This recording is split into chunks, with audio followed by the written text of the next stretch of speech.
This is a DeathAdder V2. The DeathAdders have been some of the most popular mice ever made, and I've reviewed them several times already. So in this, I just want to focus on the differences, comparing it to the Elit, which had a weight close to about 96 grams, and now the V2 comes in at about 80, which for a mouse this size is quite light.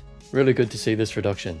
The cable was pretty good on the Elit, but the V2 has one of these nice new super flexible braided cables, which is a really good change too. And instead of the original mechanical switches, this now has optical switches, extremely low latency in my testing, and these shouldn't ever have the double click issue like others could. Also very good to see. The wheel has a nice balance between quite smooth scrolling and tension steps. Not one of my favorite wheels, but it's a bit better than the previous DeathAdders. And here's a listen to each of the buttons.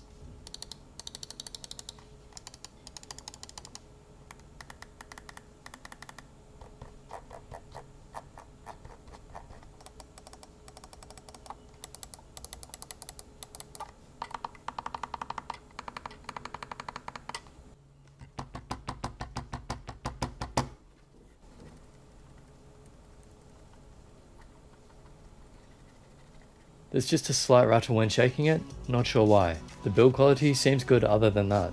And the DPI buttons are now square and even further out of the way.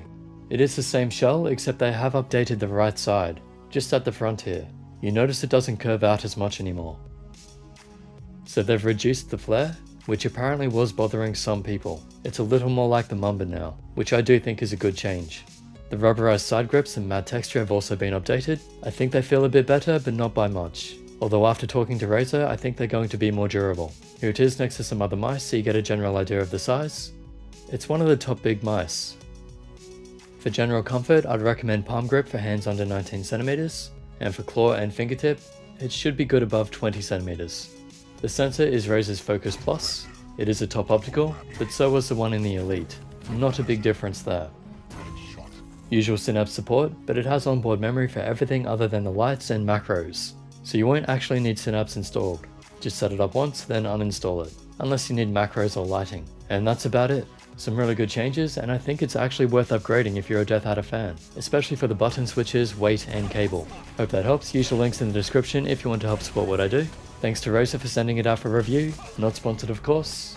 And as always, subscribe, like and share this video, and I'll catch you in the next.